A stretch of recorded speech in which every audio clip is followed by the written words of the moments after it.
Okay, so welcome back, everyone. We are resuming our session from where we had left. So now the next subtopic that we're going to discuss is the difference between a commensal and a colonizer.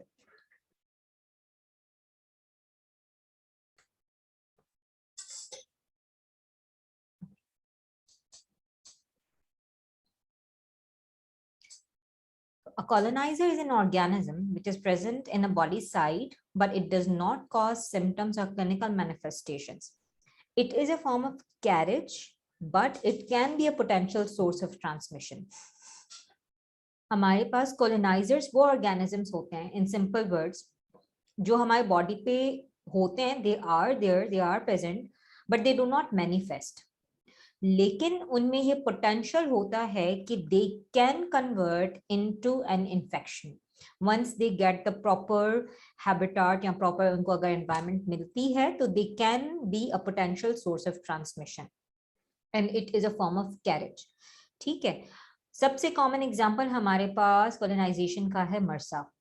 किसी patient में recurrent skin and soft tissue infection हो रहे हैं, वो patient diabetic है या diabetic नहीं है, हमें लग रहा है कि शायद इस पेशेंट को वो नेजल, क्योंकि हमारा स्टेफ ऑरियस या रहता कहाँ है मरसा, वो नेजल जो हमारा मोस्ट कॉमन जो उसका हैबिटेट है that is in the नेयर्स, anterior नेयर्स में, ठीक है, या स्किन पे. तो हम कोलोनाइजेशन चेक करने के लिए, क्योंकि अगर वो बॉडी पे है तो इट इज प्रेजेंट देयर, वो as a form of carriage, और फिर उसमें पोटेंशियल होगा कि किसी भी इम्यूनो कॉम्प्रोमाइज पेशेंट को रिकरेंट इन्फेक्शंस करवाए. तो ऐसे पेशेंट्स को हम लोग फिर चेक करते हैं कोलोनाइजेशन के लिए और फिर उनको डीकोलोनाइज करते हैं हम. अब कमेंसल्स क्या है? अ microbe which is resident in or in a body site but it does not cause clinical infection. मतलब वो हमारे नॉर्मल वहां के पैथोजेंस हैं. अब कमेंसल्स की एक बहुत लंबी लिस्ट है और ये फिगर है, इसमें हमारे पास हर बॉडी ऑर्गन के, एवरी इंपॉर्टेंट बॉडी ऑर्गन, उसमें कौन कौन से हमारे कमेंसल्स हैं उन सब की लिस्ट है. ठीक है, टॉकिंग अबाउट, मैं इसमें थोड़ा सा आईडी का पर्सपेक्टिव भी लेकर आऊं. जैसे हमारे पास हम पेशेंट्स, ये देखिए इंटेस्टाइन में क्या क्या है, कैंडिडा एल्बिकन्स है जो कि एक फंगस है, फिर हमारे पास बैक्टीरिया है, लैक्टोबैसिलस है, एंट्रोकोकाई है. ठीक है, लार्ज इंटेस्टाइन में भी हमारे पास एनारोब्स हैं, bacteroid is an anaerobe. Enterobacter gram negative organism है, स्ट्रेप्टोकोकस हमारे पास ग्राम पॉजिटिव है, क्लैप्सियला ग्राम नेगेटिव है, सीडोमोनास ग्राम नेगेटिव है, और कैंडिडा एल्बिकन्स यहाँ भी आ जाते हैं. ठीक है, अब हमारे पास फर्ज करें मुझे एक जनरल सर्जरी के पेशेंट की कंसल्ट मिली है, पेशेंट आईसीयू में है, बहुत सिक है, आया है मेरे पास इंटेस्टिनल परफोरेशन के साथ.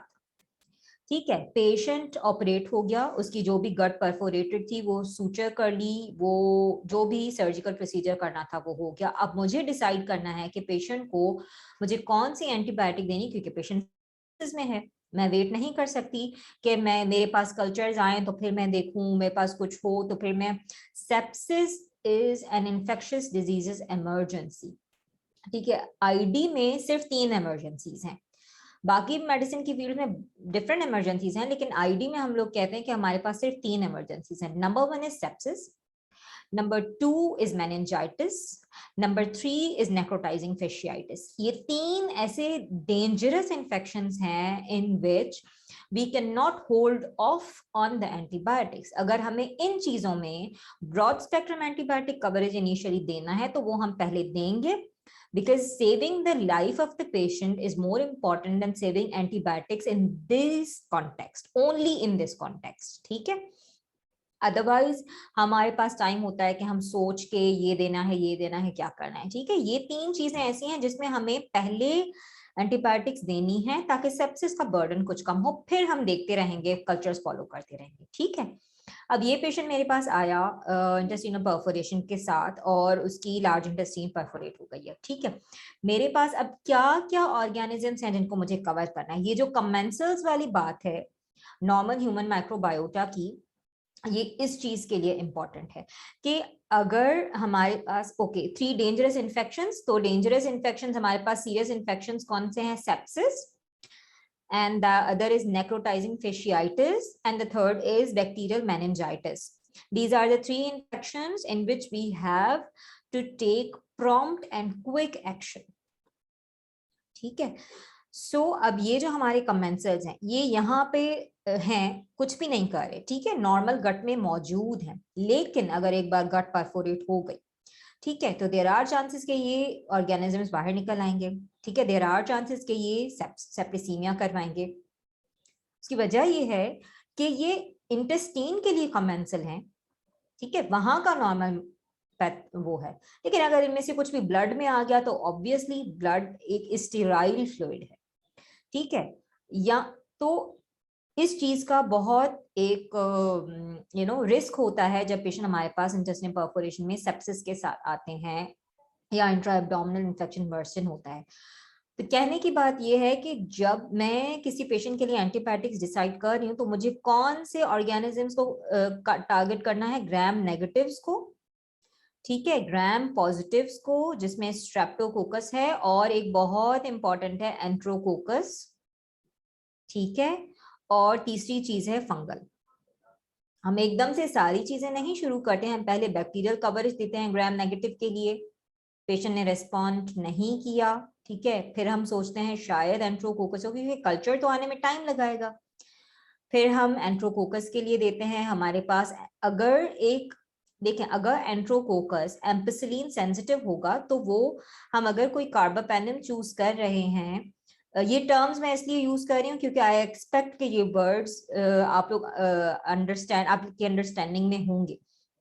तो अगर मैं कोई कार्बापेनम यूज कर रही हूँ जो मेरा ई कोलाई को, सूडोमोनास को, क्लेप्सियला को कवर कर रहा है, तो अगर कोई एंट्रोकोकस है जो एम्पिसिलिन सेंसिटिव है, ठीक है, तो वो मेरोपेनम से या इमिपेनम से कवर हो जाना चाहिए।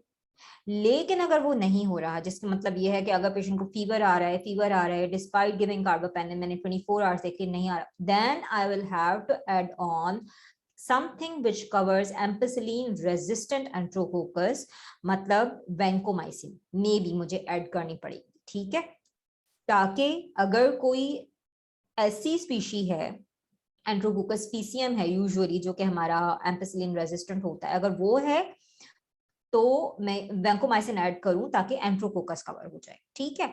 फिर भी अगर नहीं होता तो फिर हम एंटीफंगल्स भी ऐड करने पे सोचते हैं कि कैंडिडा अगर है तो फिर हमें शायद फ्लूक भी देनी पड़े, तो वो डिपेंड। और ये सारी एंटीबायोटिक रेजिमेंट्स आते कहाँ से हैं? फ्रॉम दीज, कौन सा बैक्टीरिया कहाँ मौजूद है, मुझे किसको कवर करना है, ठीक है। तो this slide is very important in that point. अब ये देखें, थ्रोट में हमारे पास कौन कौन से हैं? स्ट्रेप्टोकोकस स्पीशीज हैं, स्टेफिलोकोकस है, हमारे पास हेमोफिलस है, निजेरिया है, माइकोप्लाज्मा है, ठीक है। यहाँ का कोई भी इंफेक्शन होगा तो यहाँ मेरे पास ज्यादा कौन से हैं? ग्राम पॉजिटिव्स हैं, मोस्ट कॉमनली ये होते हैं, ठीक है।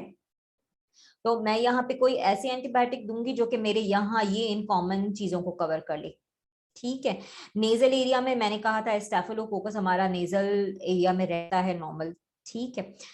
फिर माउथ में जो डेंटल इन्फेक्शंस होते हैं उसमें हमारे एनारोब्स बहुत इंपॉर्टेंट होते हैं। ये this is fusobacterium is an anaerobe, this veillonella is an anaerobe, ठीक है।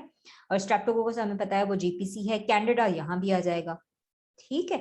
तो this is very very important in when we are choosing an empiric regimen, या हमारे माइंड में जब ये हो कि हम कहाँ का इन्फेक्शन ट्रीट कर रहे हैं और कौन सा बग यहाँ पे मोस्ट कॉमन होगा जिसे हमें टारगेट करना है।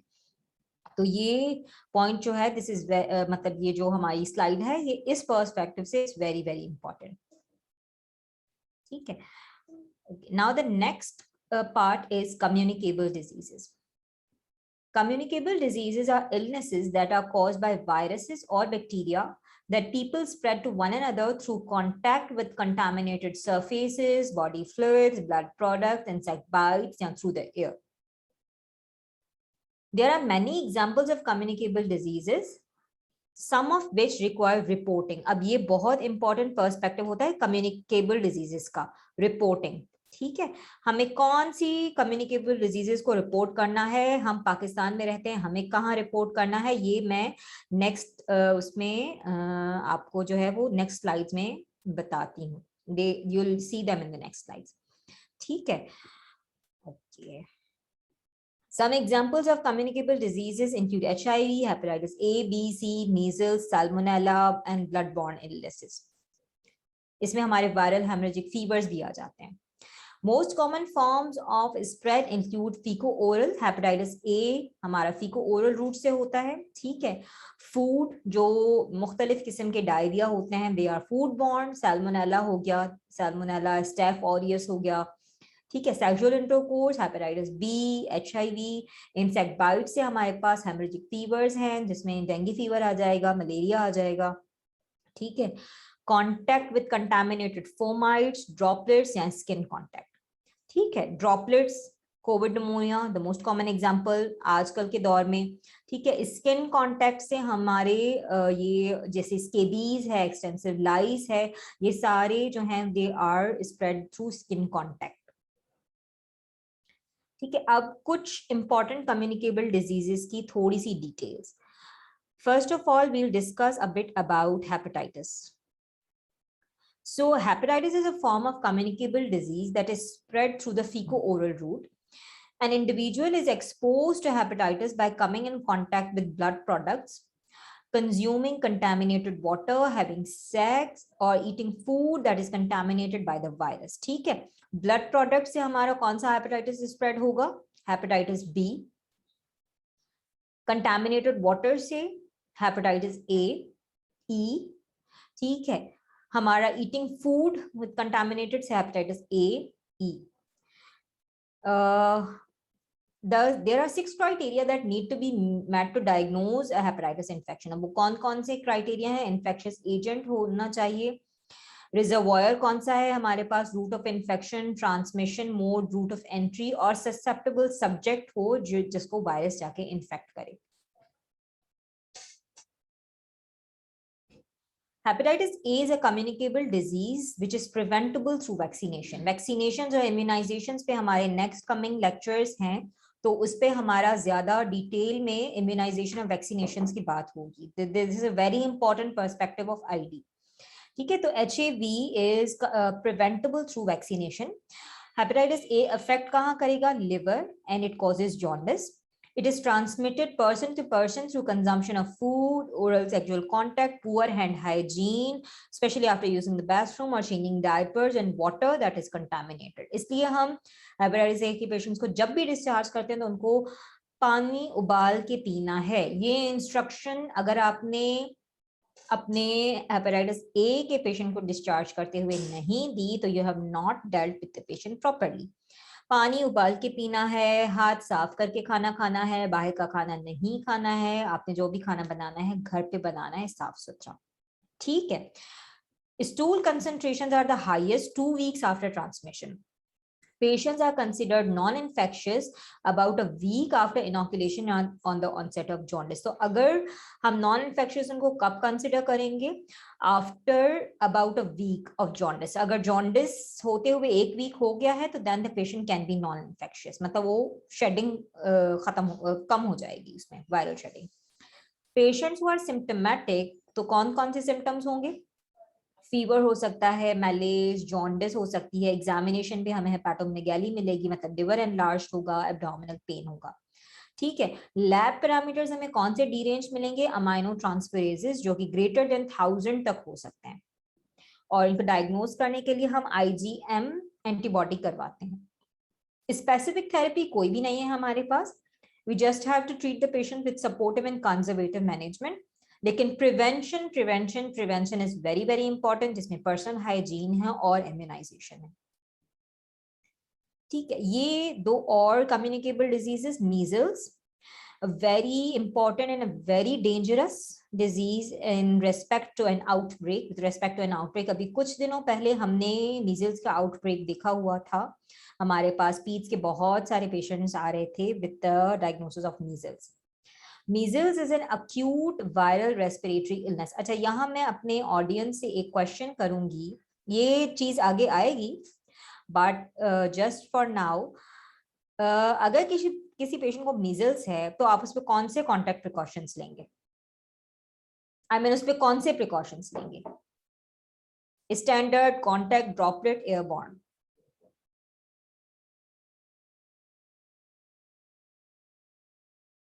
ओके, साइमा ने कहा एयरबॉर्न, एयरबॉर्न, एयरबॉर्न। यस, ठीक है। 3 इन्फेक्शंस हैं हमारे पास जिन पे हम एयरबॉर्न प्रिकॉशंस लेते हैं। अब कोई मुझे इन 3 के नाम बता दे।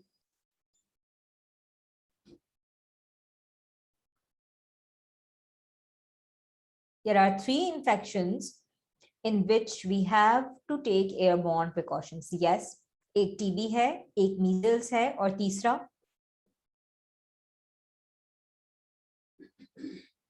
The last one. नहीं, कोविड पे हम लोग एयरबॉर्न प्रिकॉशंस नहीं लेते। डिफ्थेरिया में भी एयरबॉर्न प्रिकॉशंस नहीं लेते। Diphtheria, chicken pox, thank you Asad. So chicken pox और वेरिसिला जोस्टर, हर्पीज जोस्टर, ठीक है। इन तीनों में, so these are the 3 infections in which we have to take airborne precautions. Diphtheria में we take droplet precautions, in COVID we take droplet precautions, ठीक है। but these are the 3 infections in which we have to take airborne precautions. अब airborne precaution क्या कहते हैं, क्यों होते हैं वो हम नेक्स्ट स्लाइड में डिस्कस करते हैं, ठीक है। So measles is an acute viral respiratory illness characterized by a prodrome of fever होगा, इसमें यूजुअली बच्चों में होता है ये फीवर होगा, मैलेज, कफ, कोराइजा, कंजंक्टिवाइटिस, ये 3 C's होते हैं इसके, मीजल्स के, बहुत इंपॉर्टेंट, कफ, कोराइजा, कंजंक्टिवाइटिस, ठीक है। और कॉप्टिक स्पॉट्स होते हैं। पैथोग्नोमोनिक हम कहते हैं कोई भी ऐसा सिम्टम या कोई भी ऐसा क्लिनिकल साइन जो कि उस डिजीज के लिए स्पेसिफिक हो, उसे हम कहते हैं मेडिकल टर्मिनोलॉजी में पैथोग्नोमोनिक, जो कि बिल्कुल डिफाइन करे कि हाँ ये चीज, ये यही बीमारी है। तो these are Koplik spots in the case of measles. अगर किसी पेशेंट को इन सारे सिम्टम्स, प्रोड्रोमल सिम्टम्स के साथ हमें कॉप्टिक स्पॉट्स मिल रहे हैं, तो this is very likely that the patient is having measles. और इनके बाद फिर हमारा मैक्युलोपैपुलर रैश होता है, वो बाद में डेवलप होता है, ठीक है। Rash usually appears about 14 days after a person is exposed. Head to trunk, lower extremity सबको इन्वॉल्व करेगा। पेशेंट्स कंटेजियस कब तक हम उनको प्रिकॉशंस पे रखेंगे? From 4 days before the rash appears to 4 days after the rash disappears, ठीक है। कुछ इम्यूनो कॉम्प्रोमाइज्ड पेशेंट्स जो हैं उनमें कभी कभी रैश नहीं भी मिलता हमें, ठीक है। अच्छा, Covid is a large family of viruses that cause illness ranging from common cold to more severe diseases. COVID-19, we all know this is a belongs to the coronaviruses family, so this is also a communicable disease. अब ये मैंने WHO की जो website है वहां से ये communicable diseases का ये मैंने स्क्रीनशॉट लिया है। As you can see, COVID-19, influenza, sexually transmitted infections, even these are communicable diseases, we have to report them. Hepatitis, measles and rubella, tuberculosis, HIV/AIDS, polio, vector borne और parasitic diseases जो हैं जिसमें malaria आ जाएगा, dengue आ जाएगा, ये जो diseases हैं, these all fall in category of communicable diseases, ठीक है। अब आ जाते हैं हम infection control measures पे। Okay, standard precautions. So I will hold on here and I would like the audience to tell के write करें chat box में what are standard precautions, क्या होगा, क्या करते हैं हम स्टैंडर्ड प्रिकॉशंस में?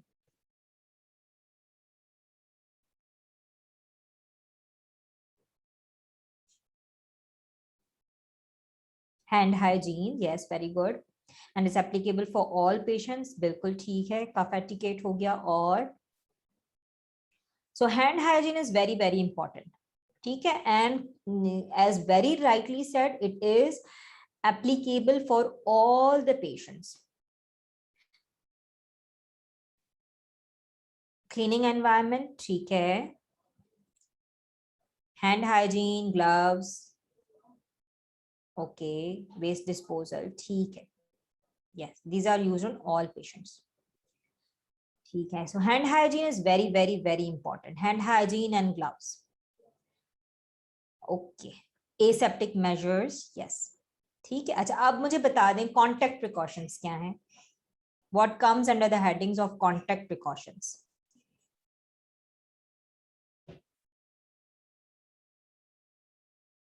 यस, सीआरई और वीआरई पे हम कॉन्टैक्ट प्रिकॉशंस लेते हैं, ठीक है, लेकिन कॉन्टैक्ट प्रिकॉशंस में ऐसी क्या एडिशनल चीज है जो स्टैंडर्ड प्रिकॉशंस में नहीं है? कुछ इंपॉर्टेंट बग्स हैं जिन पे हम contact precautions, gown, yes, gloves तो हमारे पास स्टैंडर्ड प्रिकॉशंस में भी है ना.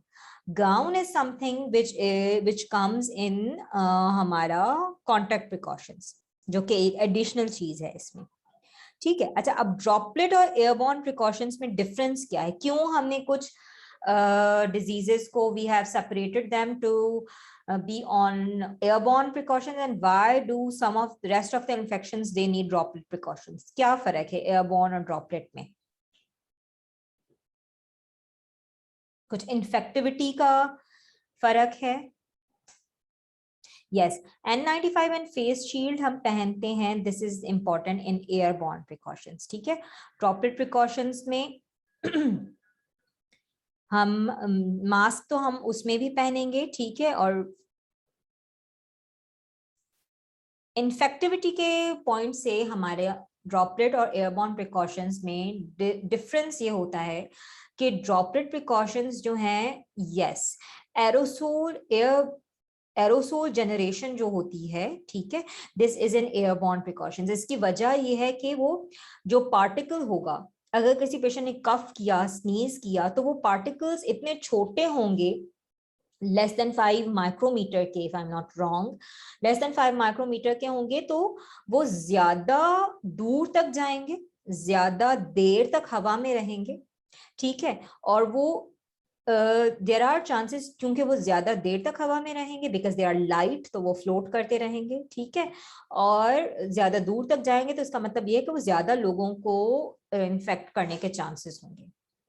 ठीक है, yes, Saima is writing that my, अगर लेस देन 5 है तो वी नीड N95. ठीक है, बिल्कुल सही है. ड्रॉपलेट प्रिकॉशंस पे हमारे पास आ जाते हैं जो पार्टिकल्स 5 to 10 माइक्रोमीटर के दरमियान होते हैं, जो कि because of their larger size they tend to fall closer, मतलब 1 मीटर का डिस्टेंस होता है उसमें, जो एक डिफाइंड डिस्टेंस होता है ड्रॉपलेट प्रिकॉशंस में हमारे पास, वो आ जाता है. तो इसके लिए जो मास्किंग का डिफरेंस है, why do we need a sealed proper N95 mask in airborne precautions? It is because of the size and because of the infectivity of the airborne diseases. Now this I have taken from CDC. ये CDC की website पे है, and this would make things a bit clear. ये हमारे पास contact precautions हैं, ये droplet precautions हैं, ये एयरबॉर्न प्रिकॉशंस हैं. ठीक है, अच्छा अब ये कॉमन चीज क्या है? Clean the hands. You have to clean the hands even if you touch the patient और डोंट टच द पेशेंट. ठीक है, ये तो एक यूनिवर्सल रूल है. ठीक है, clean the hands including before entering and when leaving the room. अब हम कॉन्टैक्ट प्रिकॉशंस की बात कर रहे हैं. ठीक है, providers and staff must also, ये देखें, एवरीवन मस्ट, मतलब अगर कोई जा रहा है अंदर पेशेंट को, भले पेशेंट को हाथ ना लगा, but you have to clean your room hands before you enter और लीव द रूम. ठीक है, फिर आपने क्या करना है? Put on the gloves before room entry, और ग्लव्स आपने एग्जिट होने से पहले डिस्कार्ड करने हैं. ऐसा नहीं होता कि आप वही ग्लव्स पहन के निकल आए बाहर, बाहर जो डस्टबिन पड़ा हुआ है आपने उस पर आके डिस्कार्ड कर दिया. No, the bin that is in the premises of the patient who is in contact precaution, you have to discard the gloves in that very bin. You cannot wear the same gloves and gown and roam around everywhere. ठीक है, आपने gloves पहनने हैं, आपने gown पहनना है, gown बाहर निकलने से पहले डिस्कार्ड करना है. आप सेम गाउन और ग्लव्स किसी और पेशेंट पे यूज नहीं कर सकते. ठीक है, और आप जो है वो किसी और पेशेंट का कोई इंस्ट्रूमेंट, कोई डिस्पोजेबल इक्विपमेंट है, वो उस पर आप नहीं यूज करेंगे पेशेंट पे. ठीक है, ड्रॉपलेट प्रिकॉशंस में क्या चीज एडिशन, अच्छा यहाँ देखें मास्क की बात नहीं की हुई, ठीक है। कांटेक्ट हमारा किस चीज से होगा, हमारा सरफेसेस से होगा, so we have to protect the surfaces, we have to wear a gown, we have to wear the gloves. जिन जिन चीजों को हम टच करेंगे, तो टच हम किस चीज से करेंगे, उन चीजों को हमें जो है वो प्रोटेक्ट करना है। ड्रॉपलेट प्रिकॉशंस में हमारा मास्क आ जाएगा, क्योंकि उसमें we have to cover our nose, ठीक है। Eyes, nose, mouth are fully covered before the entry of the room, ठीक है। और आपने face protection before room exit leave करना है। ये देखिए इन्होंने दो तरीके बनाए हैं, इट्स अ फेस शील्ड, यहाँ पर ये गॉगल्स हैं, ठीक है। आई प्रोटेक्शन करनी है बेसिकली हमें। अब एयरबॉर्न प्रिकॉशंस क्या है, क्लीन द हैंड्स आ गया, put on a fit tested N95 या फिर रेस्पिरेटर, ये दो चीजें हैं जो बहुत इंपॉर्टेंट हैं यहाँ पे, ठीक है। Remove respirator after exiting the room, और फिर हमें डोर क्लोज करना है, and door to the room must remain close, we can not like open and go in and come out of the door without these precautions, ठीक है। Now dawning and doffing, अब इससे पहले कि मैं ये स्लाइड डिस्कस करूं, जो हमारे पार्टिसिपेंट्स हैं वो मुझे बताएं। अच्छा ये क्या है, okay I will answer this question maybe later.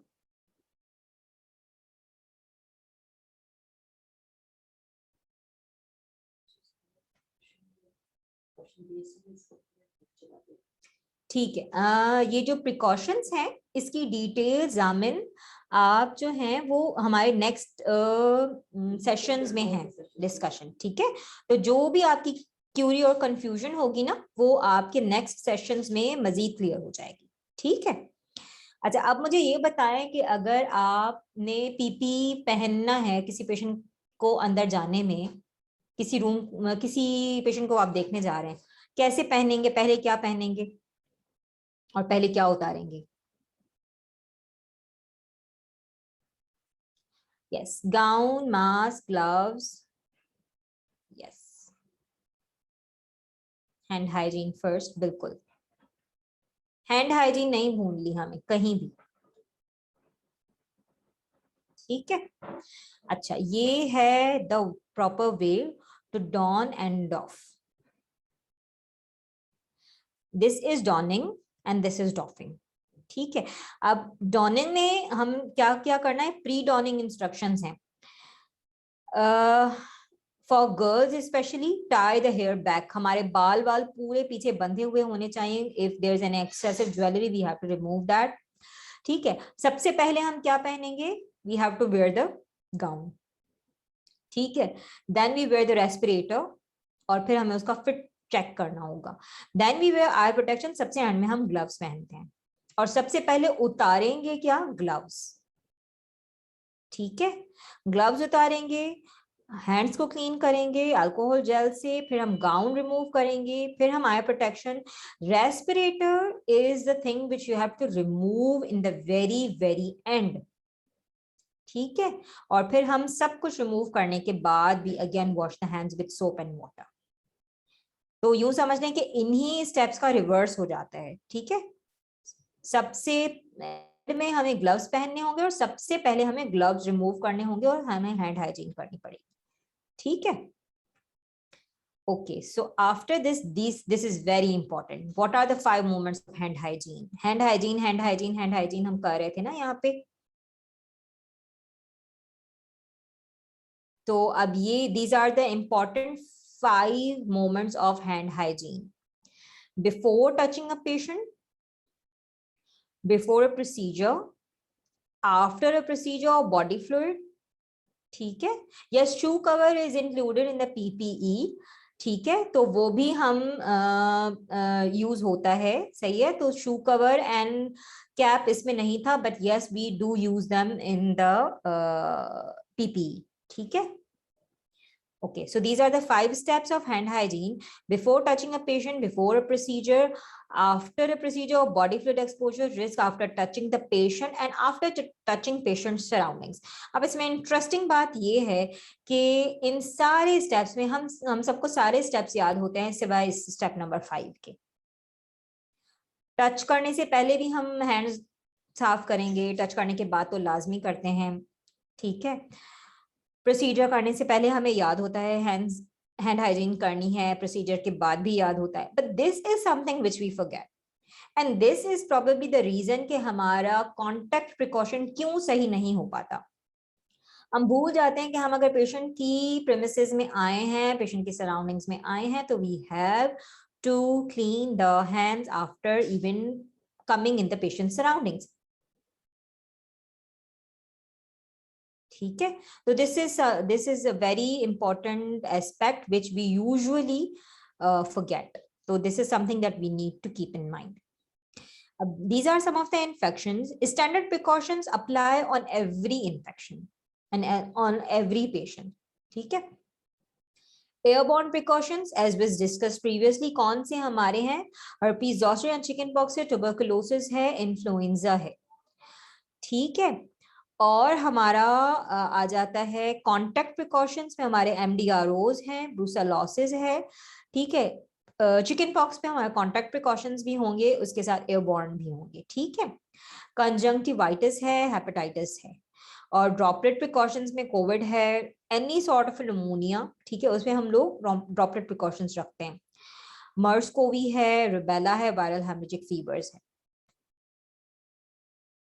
ठीक है। These are some of the examples of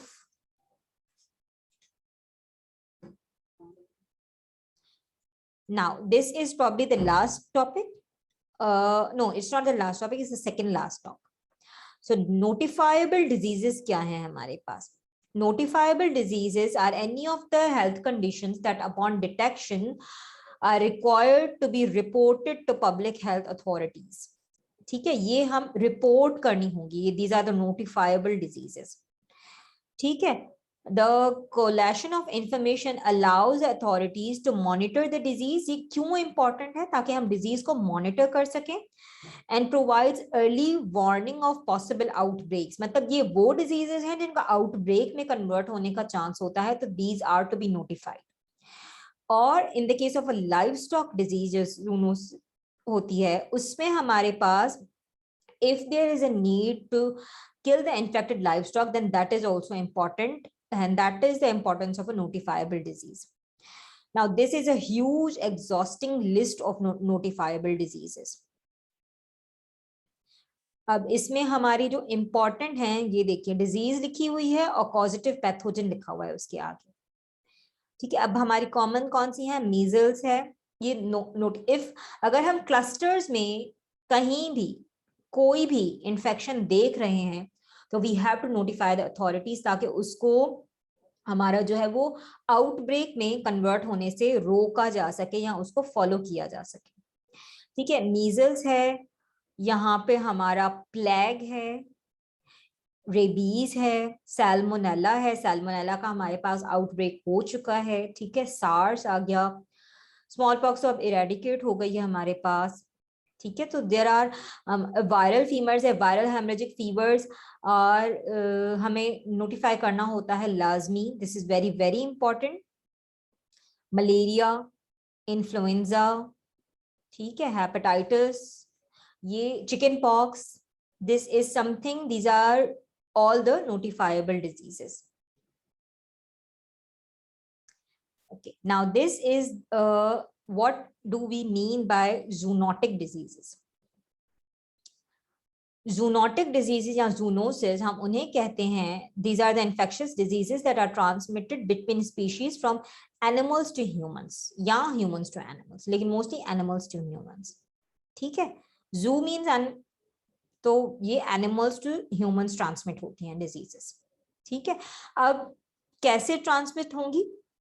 in addition to direct contact with animals, they may be transmitted by person to person, inhalation of spores या contaminated dust से, unpasteurised milk से, dairy product से, brucellosis वगैरह होता है, undercooked या contaminated food से, consumption of contaminated water, skin exposure to spores, animal या insect bites या scratches, ठीक है। तो हमारे मलेरिया और dengue, they all fall in the category, cat scratch disease, ये सब हमारे जूनोसिस में आते हैं, क्योंकि इनका जो वेक्टर है वो दैट इज एन इंसेक्ट और some sort of an animal.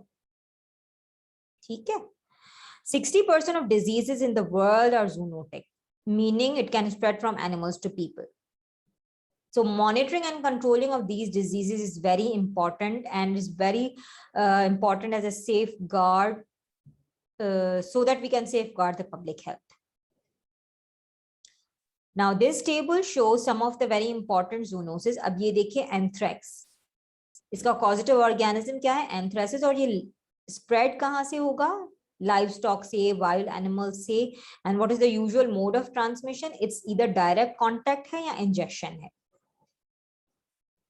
Influenza virus usually poultry और डक्स और डायरेक्ट कांटेक्ट से। मैंने ब्रूसेलोसिस की बात की थी, ये कैटल, गोट्स, शीप, पिग्स इनसे लग सकता है। And the route is, your mode of transmission is dairy products और मिल्क। ठीक है। फिर हमारे पास आ जाता है हंटा वायरस, रोडेंट्स। रोडेंट्स से बहुत सारे वायरल हेमरेजिक फीवर्स होते हैं, and they are all notifiable, and so they fall in the category of zoonosis as well. और स्प्रेड कैसे होगा? एरोसोलाइजेशन से। ठीक है। लेप्टोस्पाइरोसिस भी रोडेंट से स्प्रेड होता है, and this is common in Pakistan, although we are not able to diagnose it, but this is present in our country. Infected urine और वाटर से हो सकता है। लिस्टीरियोसिस, जो लिस्टीरिया मेनिंजाइटिस भी करवाता है, स्पेशली बच्चों में और अडल्ट्स में। ठीक है। मोर देन 65 ईयर एज के पेशेंट्स में हम लिस्टीरिया मेनिंजाइटिस सस्पेक्ट करते हैं। This also spreads from cattle, sheep and soil, dairy products या इन्फेक्टेड मीट प्रोडक्ट से। Tick bite, Lyme disease, very important. ठीक है। फिर हमारा rabies with an animal bite. Toxoplasmosis cats से स्प्रेड होता है, इंजेक्शन ऑफ फीकल oocyst से। ठीक है। और हमारा यहाँ पे ये सिटाकोसिस, ये बर्ड से स्प्रेड होने वाली डिजीजेस हैं। So it's a long list of the infections that are caused by or that are spread by animals directly or indirectly, and they are called zoonotic diseases. ठीक है। ये vector borne disease है, ये airborne या waterborne disease है, या direct contact से आएंगे, या फूड बॉर्न है। अगर हमने इन्फेक्टेड मीट वगैरह खा लिया तो उसकी बात भी हो सकते हैं। These are the 5 very important zoonotic diseases across the world. This is the Ebola virus, ठीक है, जो कि बैट से स्प्रेड होता है. This is a haemorrhagic fever, again a notifiable disease. Rabies, influenza, MERS CoV, ये हमारे पास कैमल से स्प्रेड हुआ था 2012 में सऊदी अरेबिया के रीजन में, मिडिल ईस्ट रीजन में. And then there is Rift Valley fever, and which is associated with the high levels of rainfall. What are the 6 ways to better control the zoonosis? हमें educate करना पड़ेगा जो जो तरीके हैं जिनसे स्प्रेड हो सकता है. जैसे अनपैस्चराइज्ड मिल्क है वो कोई ना पिए, रॉ मीट ना खाए. ठीक है, तो ये एजुकेशन में आ जाती हैं सारी चीजें. Vaccinations are there for the animals. जो पेट्स हम रखते हैं उनको वैक्सीनेशन करवा लेनी चाहिए. Surveillance, check and balance is very very important. ठीक है, फिर हमारा जो है वो नोटिफाई करना चाहिए इनको, जो भी अगर हम कोई जूनोसिस हमें कहीं लग रहा है कि दिस माइट स्प्रेड, तो that is to be reported. Okay, now the distance. So this was the last slide. अब for all the audience, हमारे जो भी students हैं, I have put in 5 questions which would be as a quiz, just to see how much have you learned and was I able to deliver it properly or not. So now I'll go through the questions. ठीक है, and आप लोग यही chat में answer करते जाएं. So droplet precautions are needed for all except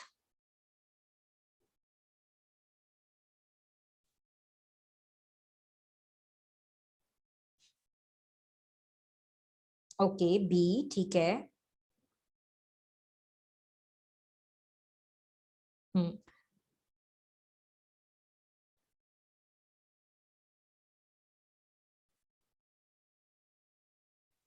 yes, TB, क्योंकि TB में हमें कौन से प्रिकॉशंस करने होते हैं? अब इसका आंसर भी एयरबॉर्न प्रिकॉशंस, यस, ठीक है, okay, because it needs airborne precautions, right? Okay, the next question is, following is not a zoonosis. Zoonotic diseases हमने अभी पढ़ी, जो एनिमल से स्प्रेड होती हैं डायरेक्टली और indirectly. Which of these is not a zoonotic? Okay, yes, it's HIV, क्योंकि anthrax हमारा स्प्रेड होता है एनिमल से विद द डायरेक्ट कांटेक्ट और इनडायरेक्टली। मलेरिया मस्कीटो से, डेंगू फीवर मस्कीटो से। HIV is by the sexual transmission और the blood, ठीक है, तो this is not a zoonosis. Yes, very good, okay. All of these are microbial factors of pathogenesis except, अब हमने कुछ factors पढ़े थे जो रिलेटेड थे, जो कैटेगोरिकली हमारे पैथोजेंस से रिलेटेड थे। इसमें से कौन सा है जो कोई हमारा मतलब यूं समझने के बैक्टीरिया इनमें से कुछ प्रोड्यूस नहीं करेगा?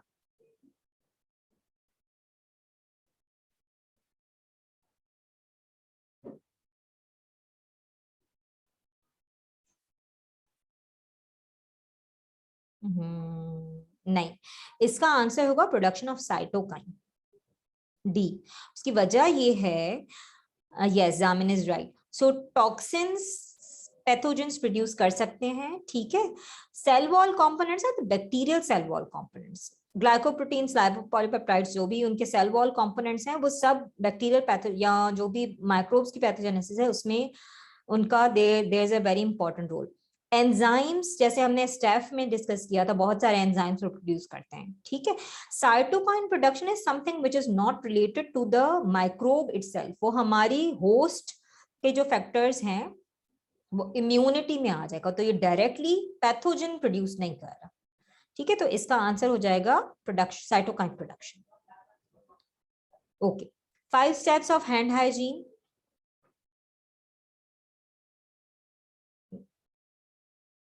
ये मेरे ख्याल में सबको आने चाहिए,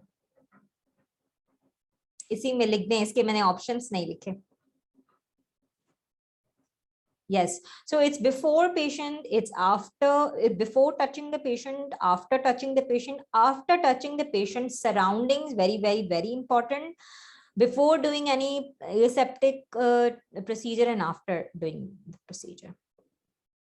ठीक है, तो ये 5 steps हैं this which are very important to remember. Okay. अब इबोला वायरस क्या है? हमने अभी डिस्कस किया था Ebola virus. What is it? Is it a zoonosis? Is it a notifiable step?